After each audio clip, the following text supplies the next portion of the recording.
Assalamualaikum warahmatullahi wabarakatuh. A'udzu billahi minasyaitonir rajim. Bismillahirrahmanirrahim. Ila hadratin Nabi Muhammadin al-Mustafa Rasulullah sallallahu alaihi wasallam wa ila alihi wa sahbihi ajma'in.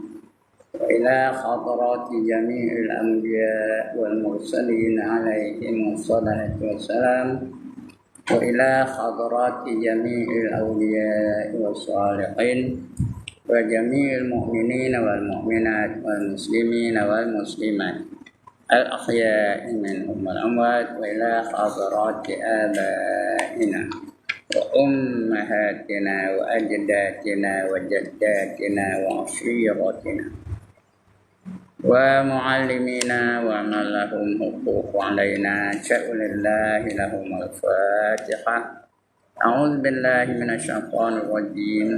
بسم الله الرحمن الرحيم. الحمد لله رب العالمين الرحمن الرحيم مالك يوم الدين إياك نعبد وإياك نستعين اهدنا الصراط المستقيم صراط الذين أنعمت عليهم غير المغضوب عليهم ولا الضالين آمين. الحمد لله نحمده ونستعينه ونتوب إليه ونستغفره ونعوذ بالله من شرور أنفسنا ومن سيئات أعمالنا. من يهده الله فلا مضل له ومن يضلل فلا هادي له. رب اشرح لي صدري ويسر لي أمري واحلل عقدة من لساني يفقهوا قولي. سبحانك لا علم لنا إلا ما علمتنا إنك أنت العليم الحكيم ولا حول ولا قوة إلا بالله العلي العظيم. أما بعد. Yang dimuliakan Tuan Pengerusi dan ahli hadijah dan kuasa masjid, yang berbahagia tuan-tuan imam, tuan-tuan bilal, tuan-tuan guru, ustaz-ustaz, ustazah-ustazah, pemimpin-pemimpin setempat, seterusnya tuan-tuan, puan-puan, hadirin hadirat, muslimin muslimat yang dirahmati Allah sekalian. Alhamdulillah, setinggi-tinggi kesyukuran kita panjatkan kehadirat Allah Subhanahu Wa Taala, kerana pada malam ini Allah izinkan kita untuk berada di dalam masjid yang mulia ini. Bersama-sama kita mengenal siapa yang kita sembah. Kita nak membicarakan tentang rukun iman yang 6. Rukun iman ada 6. Kita dah belajar, jadual tu belajar. Yang pertama, percayakan Allah. Yang kedua, percayakan malaikat. Yang ketiga, percayakan Rasul. Yang keempat, percayakan kitab-kitab. Yang kelima, percayakan hari kiamat. Yang keenam, percayakan qadar dan qada. Yang ni kita nak tahu. Percayakan Allah tu macam mana kita nak percayakan Allah? Ini yang kita nak baca pada malam ini dan seterusnya dalam kitab kita ni, ya. Nak tahu Allah tu macam mana? Zat macam mana, sifat macam mana, af'alnya macam mana. Itu nak tahu, ya. Baik, untuk malam ini kita sambung pembacaannya. Siapa ada yang rumi, buka muka surat 13. Kenyataan pertama tentang hukum akal. Ini dah kita bicara dulu ni, bulan tayang. Supaya apa yang saya kata malam ni ada kesinambungan dengan apa yang dibicarakan sebelum ini. Ya, nak tahu apa hukum akal? Hukum tu, yang pertama kita kenali dengan hukum akal. Yang kedua kita kenali dengan hukum syarak. Yang ketiga kita kenali dengan hukum adat. Yang keempat nama hukum wad'i. Hukum wad'i itu tak masyhur sangat, tapi tiga ni masyhur. Hukum akal, hukum syarak, hukum adat. Hukum akal ialah tindakan akal, peranan akal, reaksi akal tentang satu-satu kenyataan tentang Tuhan. Nah, akalnya ada tiga perkara. Boleh diterima, boleh tolak, boleh terima dan boleh tolak. Yang boleh terima dipanggil wajib. Wajib pada akal. Bukan wajib pada syarak. Wajib pada akal. Kalau wajib pada syarak artinya dibuat berpahala, ditinggalkan berdosa, kedudukannya mesti buat, itu syarak. Ini akal, apa dia reaksi akal, apa dia respon akal tentang sesuatu kenyataan tentang Tuhan. Boleh terima tak boleh? Kalau terima, namanya wajib. Satu kenyataan tentang Allah. Kalau diterima di akal, namanya wajib. Kerana wajib itu istilahnya sesuatu yang tidak diterima akal akan tiadanya. Kedudukannya mesti ada.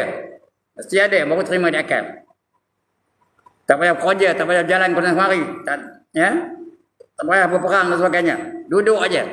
Jangan peranan akal dengan satu-satu kenyataan. Itu namanya wajib. Kerana wajib tu mesti mesti mesti terima. Mesti ada. Itu nama wajib. Yang kedua mustahil. Apa arti mustahil? Tidak diterima akal akan adanya. Tadi yang tiada yang tak terima, ini yang ada. Kalau ada yang mustahil tu tak terima di akal. Allah itu mati, tak terima di akal. Menafikannya. Allah itu bodoh, tak terima di akal.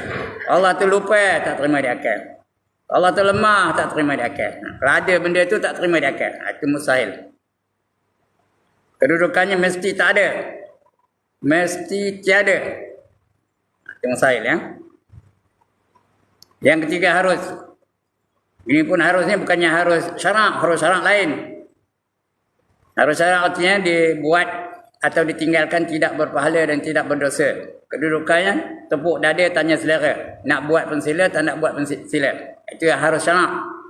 Harus dari hukum akal diterima akal ada atau tiadanya. Ada pun akal terima, tak ada pun akal terima ya. Kalau ada akal terima. Ya, yang harus tu, benda yang ada, akal terima. Tuan Haji Hamid ada, terima. Tuan Haji Rusli ada, akal terima. Tuan Haji Salim ada, Allah terima. Cik Abu Bakar ada, Allah terima.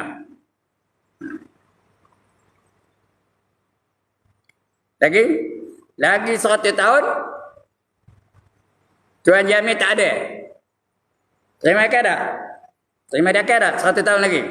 Terima di akal ya. Haji Ibrahim lagi setahun dah tak ada. Terima di akal tak? Terima ya. Jadi diterima akal ada atau tiadanya. Itu harus. Harus dari segi hukum akal. Bukan syarak lain. Ya.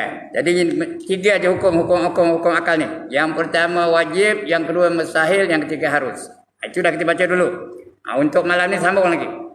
Pengertian hukum akal. Ya. Itu yang dulu kita baca dulu. Pengertian hukum akal. Apa kata hukum akal? Hukum akal itu ialah menetapkan. Apa arti menetapkan? Mengiyakan. Mensabitkan. Kalau istilah official, istilah resminya mensabitkan.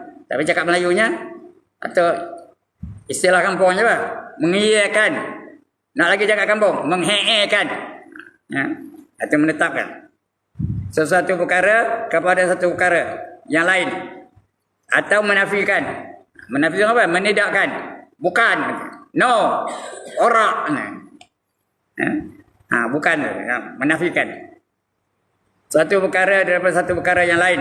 Dengan tidak berkehendak kepada dicuba. Tak payah cuba-cuba. Kau adat kena cuba. Cara kena cuba. Tapi ini tak payah cuba. Peranan akal je. Apa reaksi akal bila satu-satu kenyataan tu. Mengiyakan dia atau mendidakkan. Itu hukum akal ya. Atau dia mengiyakan pun boleh, menidakkan boleh. Tiga peranan akal ni. Boleh mengiyakan, boleh menidakkan, boleh mengiya dan menidakkan. Itu dia ya. Bersalahan hukum adi. Adi itu akal lah. Adat. Bukan akal ya. Hukum adi itu hukum adat. Adat kena cuba. Kena cuba dulu. Kalau makan kenyang. Ya ke tak? Cuba lah. Betul ke tak? Kalau tak makan lapar. Cuba tak makan 4 hari. Lapar tak? Lapar. Dia boleh terai. Boleh pandu cuba terai. Pisau tu memotong, kita try potong dengan pisau. Luka ke tak? Itu hukum adat, kena try dulu. Hukum akal tak ada try. Terima begitu aja. Boleh tolak begitu aja. Atau boleh terima dan boleh tolak. Faham aku cakap saya ni? Itu penerangan tentang hukum akal ya. Dan tidak apa? Dan tidak bergantung kepada suatu perbuatan. Tak payah buat apa-apa. Tidak tergantung kepada satu perbuatan yang diperbuat oleh mukallaf. Apa itu mukallaf? Orang yang wajib melaksanakan perintah Allah. Itu namanya mukallaf. Orang yang wajib melaksanakan perintah Allah. Tandanya ada 4. Nak jadi mukallaf ada 4 tanda itu. Mukallaf itu. Yang pertama aqil. Akalnya sempurna. Boleh fikir. Dia tahu yang mana betul yang mana salah. Itu aqil. Yang kedua balik. Balik tu ni apa? Dah sampai umurnya. Sampai umurnya. Umur 15 tahun. Hijrah. Itu balik betul. Kalau tak ada apa tanda-tandanya. Tapi kalau ada tanda-tandanya setelah berumur 9 tahun. Itu kira balik juga. Umur 9 tahun. Tiba-tiba mimpi ni. Mimpi bersubuh dan keluar mani. Balik betul. Itu orang lelaki. Kalau perempuan. 2 tandanya. Yang pertama. Sudah umur 9 tahun kan. Tapi syarat umur 9 tahun. Kalau 8 tahun tak sah lagi. Hijrah ya. Bukan masih ya. Hijrah. 8 tahun hijrah tak sah lagi. Dia mesti umur 9 tahun. Hijrah. Terima ke tak? Maksudnya balik betul. Kalau dia umur 9 tahun. Dia.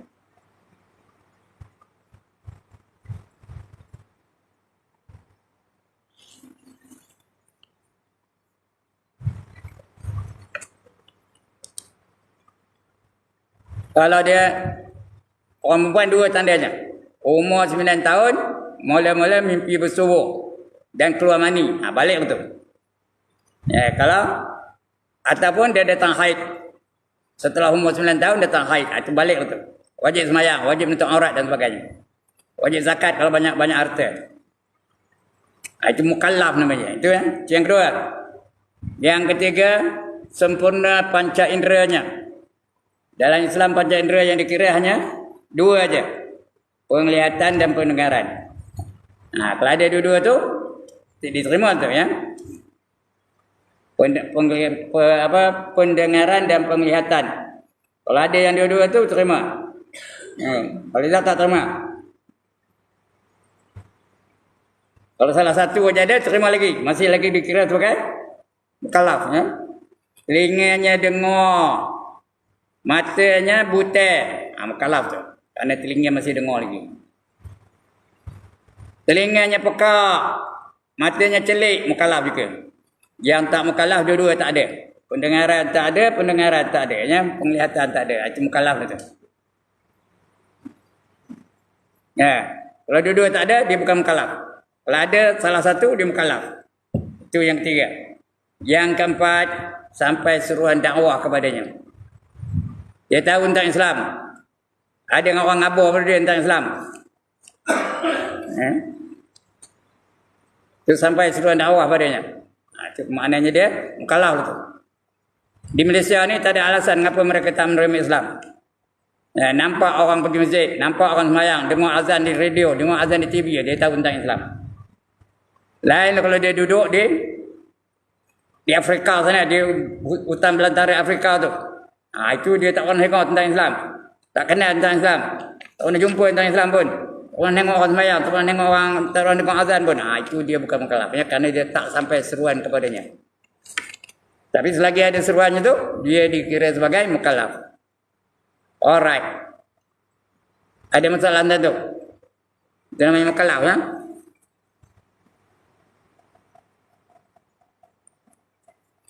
Ya.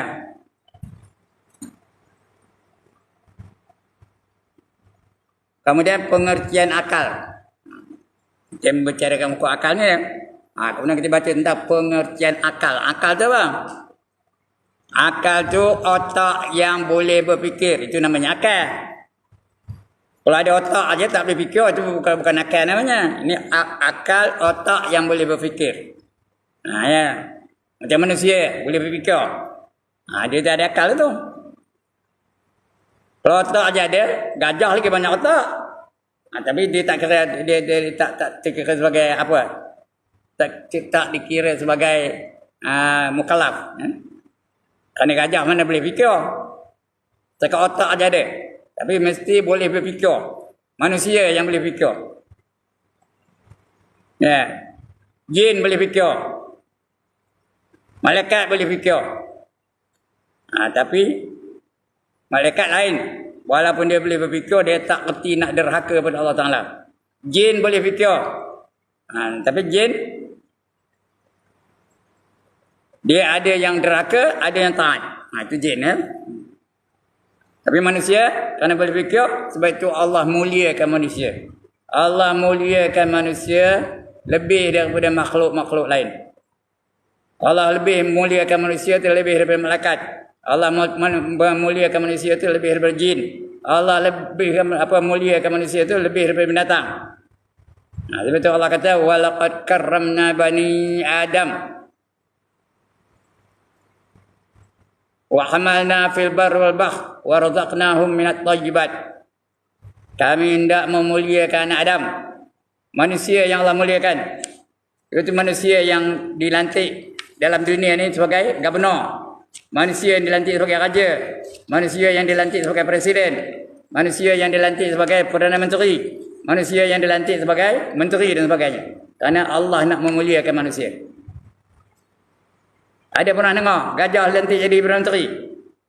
Ada pernah dengar rimau dilantik jadi perdana menteri? Ada pernah dengar singa jadikan raja? Tak ada pun. Kerana mereka tidak dimuliakan oleh Allah Ta'ala. Wa hamalnahum fil barri wal bahr, dan diberi mereka tunggangan di daratan dan di lautan. Yang ada tunggangan, yang ada kenderaan hanya manusia saja. Di daratan ada, di lautan ada, di udara pun ada. Lain mana ada? Gajah ada pernah bawa motosikal? Ada pernah tengok rimau bawa motosikal? Dinaik dalam motosikal ada lah kalau dinaikkan. Ada pernah tengok ular bawa kereta api? Jadi driver kereta api ada? Kenapa? Kerana mereka tu ada akal tapi tak boleh berfikir. Ada otak tapi tak boleh fikir. Ini akal ya. Ada otak tapi tak boleh berfikir. Tak ada akal. Kata manusia yang mulia. Wa hamalnahum fil barri wal bahr, dan diberi mereka tunggangan di daratan dan di lautan. Wa razaqnahum minat thayyibat, dan diberi mereka rezeki yang baik-baik. Rezeki yang paling baik ialah rezeki manusia. Nasi aja berapa jenis nasi? Tuan-tuan, ada berapa jenis nasi manusia makan? Sikit banyak ke? Ya. Banyak nasinya. Nasi minyak ada, nasi biryani ada, nasi dagang ada, nasi apa? Nasi kabu ada, nasi Arab ada, nasi goreng ada. Berapa jenis tu? Sikit banyak ke tu? Nasi udang panas ada. Lagi apa? Nasi goreng aja berapa jenis nasi? Dibandingkan dengan gajah, dibandingkan dengan rimau, dibandingkan dengan singa, dibandingkan dengan jin pun. Jin makan apa? Makan tulang aja. Tapi manusia nasi pun berpuluh-puluh jenis nasi. Roti ada berapa jenis roti? Capati ada, martabak ada, tosai ada, roti tisu ada. Roti apa? Macam-macam. Itu makanan manusia. Dan Allah muliakan, Allah pilih manusia tu lebih daripada makhluk-makhluk lain.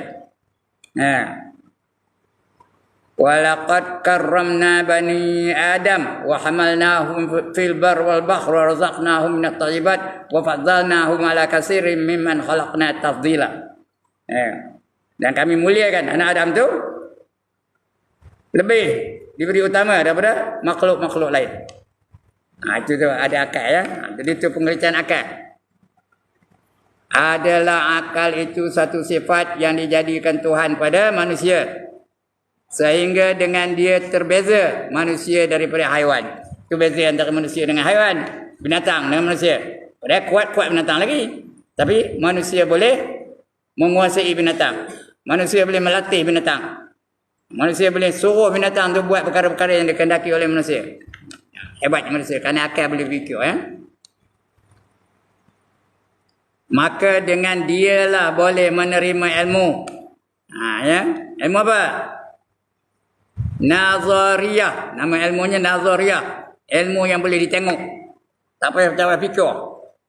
Ilmu yang boleh ditengok, dilihat, tak perlu dipikir-fikirkan. Pengetahuan yang berkehendakkan fikir. Nazariyah. Tengok betul-betul. Nak fikir bukan tak nak fikir ya. Saya salah-salah penerangan tadi. Itu namanya Nazariyah. Ilmu yang memerlukan pemerhatian. Itu ilmu yang boleh fikir. Dan boleh mentadbirkan segala-gala pekerjaan dengan fikiran yang halus-halus. Benda yang halus pun boleh fikir. Dan yang sulit-sulit. Dan daripadanya tempat terbit. Dan terpancarnya berbagai-bagai manfaat. Dan kebahagiaan bagi manusia. Dengan ada fikiran, dengan ada akal tu, dia boleh memereka benda-benda. Tahu mereka mencipta benda-benda yang makhluk lain tak boleh cipta pun. Tengok handphone ni sikit canggih ke? Bukan saja tuan-tuan dengar ni. Satu dunia boleh dengar. Pasal dia ni live. Satu dunia boleh dengar. Orang London boleh dengar. Orang Eropah boleh dengar. Orang Arab boleh dengar. Manusia saja ada. Ada pernah tengok rimau main handphone? Ada pernah tengok ular main handphone? Tak ada pun. Beruk pun tak reti main handphone. Itu canggihnya. Yang halus-halus. Yang sulit-sulit. Itu hebatnya manusia. Kerana diberi otak yang boleh berfikir. Tengok kenderaan. Manusia ada kereta api, ada mentokar, ada kapal terbang, ada roket. Dan laut ada kapal, ada speedboat, ada rakit yang boleh bergerak dan sebagainya. Ada sampan. Itu kenderaan. Orang dulu-dulu nak pergi ke Mekah berapa? 6 bulan baru sampai. Ikut kapal laut. Dia tengokkan anginnya. Kalau angin menuju ke timur tengah, baru jalan kapal tu. Dia nak balik kemari, dia nak menuju ke timur. Baru jalan kapal tu. Itu 6 bulan baru sampai tu. Pergi balik. Ada yang setahun pun ada. Tapi sekarang ni, dengan ada yang kapal terbang, 10 jam dah sampai. Di pagi-pagi kita ada di Kuala Lumpur, belah petang dah ada di Mekah. Kerana jam berbeza 5 jam. Antara Mekah dengan Malaysia ni 5 jam bezanya. Jadi dia lambat. Kita pergi ke sana tu dia lambat anunya, lambat petang ni. Jadi kita sampai sana belah petang dah. Itu dah beza ya. Dengan kecanggihan fikiran manusia tu. Manusia ada otak boleh fikir. Itu kenderaan. Begitu juga makan-makan. Begitu fashion-fashion. Begitu rumah-rumah. Sikit banyak kan ciptaan-ciptaannya. Ya? Kasut aja berapa jenis. Berapa hebat ciptaannya. Pakaian. Sikit banyak kan ciptaannya. Macam-macam fashion ada. Ya? Dan sebagainya. Itu gunanya akal yang boleh berfikir. Kata nama akal ya. Tapi kena dipandu oleh syariat. Ada pengawalnya. Kalau akal tu tak dikawal, itu yang berlaku pada Yahudi sana. Yahudi tu menindas rakyat Palestin. Hari-hari dibunuh mereka. Diarahnya orang tentera, diarahnya penduduk kampung Palestin tu suruh pergi ke utara. Jangan tinggal di luar selatan ni. Bila mereka pergi, dibom tengah keluar tu. Tak ada apa. 5 minit lepas tu dah datang kapal terbang bomnya. Beratus-ratus mati. Itu kalau tak dipandu dengan syariat. Itulah seterusnya. Elektrik diputihkannya. Bantuan makanan disekat. Sehingga biar orang Palestin tu mati kebuluran. Itu yang sedang berlaku. Kerana tidak dipandu oleh syariat. Tapi kalau dipandu dengan syariat, Dia tahu benda tu jangan kejam, jangan zalim. Dia tahu macam orang Palestin tu, orang Hamas tu. Dia tak pernah membunuh wanita-wanita Israel. Tak ada membunuh kanak-kanak Israel. Tak pernah menyembelih kanak-kanak Israel. Malahan dibagi mereka pakaian, dibagi mereka perlindungan dan sebagainya. Kerana kita ada syariat yang mengawal pergerakan kita. Kita ada wajib, ada haram, ada sunat, ada makruh, ada harus. Itu orang Islam. Tapi kalau tak ada ikut itu, bantai aja lah. Janji mati aja. Musuh tu mati tak kira macam mana cara pun, ya. Itu keadaannya. Dia mesti dipandukan dengan syariat. Baik, macam mana tadi? Dialah yang boleh menerima ilmu nazariyah. Nazariyah itu artinya ilmu yang perlukan pemikiran. Dan boleh mentadbirkan segala pekerjaan dengan fikiran yang halus-halus, seperti halus-halus. Macam ilmu mengenal Allah halus.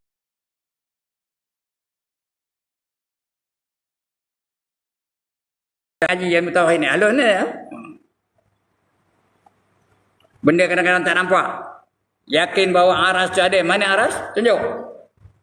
Tak ada, tak tunjuk kan? Tapi kita kena percaya kepada benda yang gaib. Yang halus-halus tu yang gaib lah ya. Percayakan syurga. Syurga ada dah?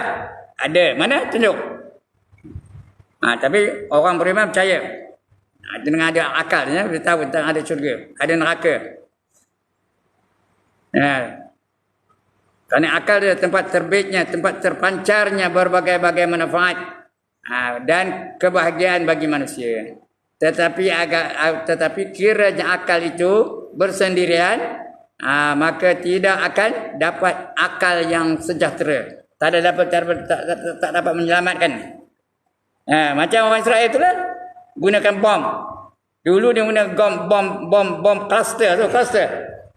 Dia berrekor. Sini tom berrekor. Itu dahsyat tu. Tapi sekarang lagi dahsyat. Dia menggunakan bom phosphorus putih. Dia mengeluarkan sobok. Dia kena sobok tu, siapa yang terhidung dia akan terkesan, akan mati ataupun akan cedera. Itu sekarang dia gunanya. Bom fosforus tu diharam oleh masyarakat antarabangsa, tapi Israel gunakannya. Amerika pun tak tahu tu, biarkan dia macam. England pun tak tahu, biar dia macam. Begitu kan negara-negara yang bukan Islam, banyak biarkan je. Kenapa? Karena mereka tak ada hukum. Bantai aja. Janji mati sudah. Kalau akal saya ikut berfungsi itu, tidak akan dapat akal yang sejahtera. Tak ada sejahtera. Pada perang tu ada undang-undangnya. Ada yang boleh, ada yang tak boleh. Jangan dibunuh orang tua, jangan dibunuh anak perempuan-perempuan, jangan dibunuh orang sedang beribadah, jangan dibunuh mereka yang berlindung di kuil dan sebagainya. Ada etikanya. Itu kalau berbantu dengan syariat. Kalau tak ada etika, main bunuh aja lah. Akal yang sejahtera dan akal yang waras. Yang waras tu tidak melakukan zalim. Dan akal sehat, melainkan berpandu kepada undang-undang syarak. Undang syarak tu lah tu. Islam tu ada undang-undangnya. Ada wajib, ada haram, ada sunat, ada makruh, ada harus. Itu dalam Islam. Lain-lain mana ada? Agama Hindu mana ada undang-undang? Agama Buddha mana ada undang-undang wajib sunat, haram, makruh, harus tu? Tak ada. Agama Kristian mana ada? Agama Yahudi lagi tak ada. Hanya Islam saja yang ada undang-undang seperti itu. Jadi sebab itu kena jaga tu ya. Sebab itu kita akal tu mesti berpandukan dengan syariat. Jangan biarkan dia sendiri aja. Kalau biarkan sendiri aja, dia akan menjadi binasa. Tak ada sejahtera, tak ada aman. Itu yang berlaku sekali mati berkata-kata, beribu-ribu mati sekali ya. Tetapinya kiranya akal itu bersendirian, maka tidak akan dapat akal yang sejahtera. Akal yang waras. Yang waras maksudnya yang logical. Itu waras. Dia buat benda tu elok aja. Selamat aja. Diri dia selamat, orang lain pun selamat. Kalau terpaksa bunuh. Tapi ada etikanya. Ada caranya. Baru boleh bunuh.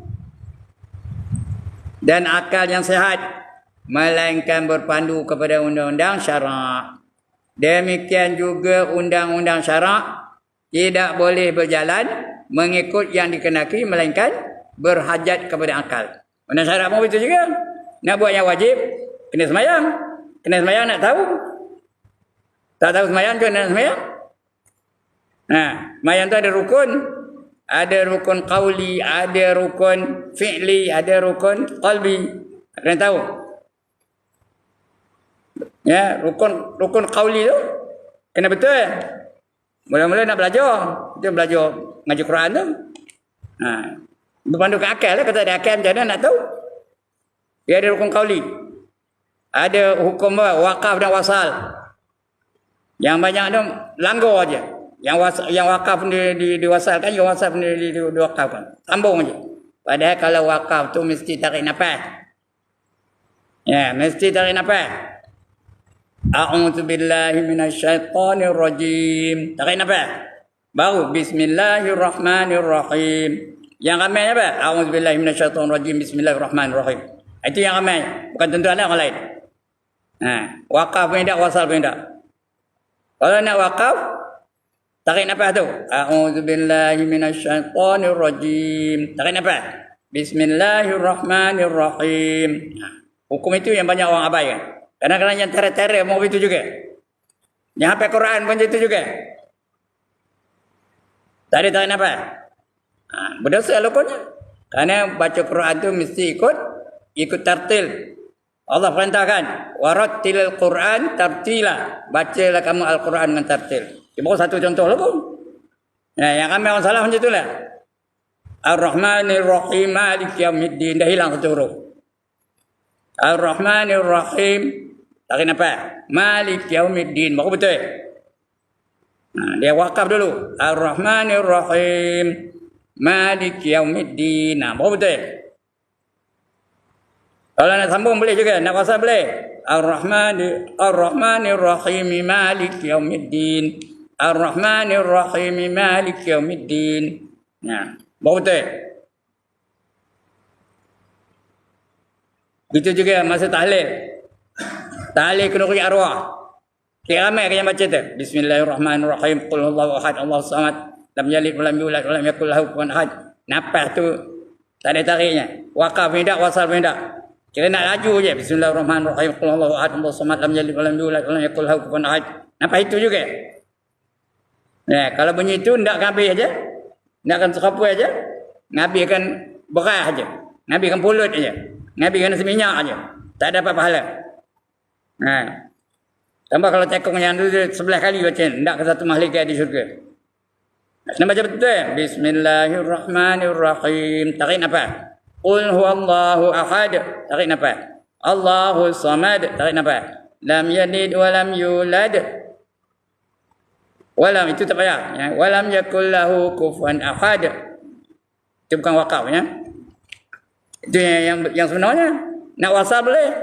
Bismillahirrahmanirrahim. Qul huwallahu ahadunillahus samad. Ada nun kecil bawah tu. Lam yalid wa lam yulad wa lam yakul lahu kufuwan ahad. Baru betul. Baru dapat pahala. Baru baca 10 kali ada satu mahligai di syurga. Allah hadiah satu mahligai di syurga. Tapi syaratnya betul. Banyak orang salah. Pasal tak ambil perhatian. Main lajak aja.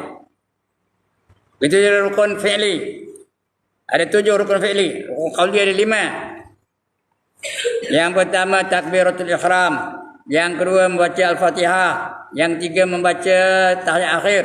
Yang keempat selawat ke Nabi. Yang kelima salam. Kadang-kadang salam pun tak betul. Assalamualaikum kata salam. Patutnya salam tu nak assalamualaikum. Ni ada as tu. Assalamualaikum warahmatullahi wabarakatuh. Atau assalamualaikum. Hak assalamualaikum je rukun ya. Ni ada assalamualaikum. Jangan assalamualaikum. Itu orang Melayu salam tu. Tak betul tu. Kerana tak belajar. Orang ajar tajwid lari. Jadi apa berlaku? Itu yang berlaku sekarang. Itu yang banyak berlaku ya. Baik. Mesti dua-dua tu. Kena belajar. Akal mesti berpandukan syariat. Syariat mesti ada akal. Kalau bingung mana nak belajar. Jenuh ngaji. Berpuluh-puluh tahun ngaji. Tak dapat-dapat juga. Kerana akal tak sempurna. Walhasil antara kedua-duanya itu berlazim-laziman. Berlazim ya. Dia bekerjasama antara dua-dua tu. Mesti ada dua-dua. Akal mesti berfungsi mengikut syariat. Syariat pun berfungsi mengikut akal. Ada dua-dua tu. Dan berhajat antara satu sama lain. Akal perlukan syariat. Syariat pun perlukan akal. Tetapi akal perlukan antara satu sama lain tu berhajat antara satu sama lain. Akal berhajat kepada syarak. Dan syarak pula berhajat kepada akal. Itu pengertian akal. Akan datang kita baca bahagian hukum akal tu. Mana dia wajib, mustahil dan harus. Itu akan datang. Dah bunyi tak ada lagi dah. Itu kita baca malam ni ya. Okey. Sebelum saya tutup. Ada siapa-siapa nak bangkang? Tak ada. Ada siapa-siapa nak bertanya? Tak ada juga. Kalau tak ada yang bertanya, maknanya dapat semua itu ya. Alhamdulillah. Banggalah saya. Kenapa? Dapat murid-murid yang bijak-bijak belaka. Saya diajar dapat. Mana cari? Hanya ada di masjid, jamik, kampung. Alright, sekian dulu. Aqulu qawli hadza. Astaghfirullahal azim. Li wa lakum wa lisairil muslimin wal muslimat. Wa ya fawzal mustaghfirin. Wa ya najat taibin. Assalamualaikum warahmatullahi wabarakatuh. A'udzu billahi minasyaitonir rajim. Bismillahirrahmanirrahim. Alhamdulillahirabbil alamin. Wassalatu wassalamu ala asyrafil anbiya wal mursalin wa ala alihi wa sahbihi ajma'in.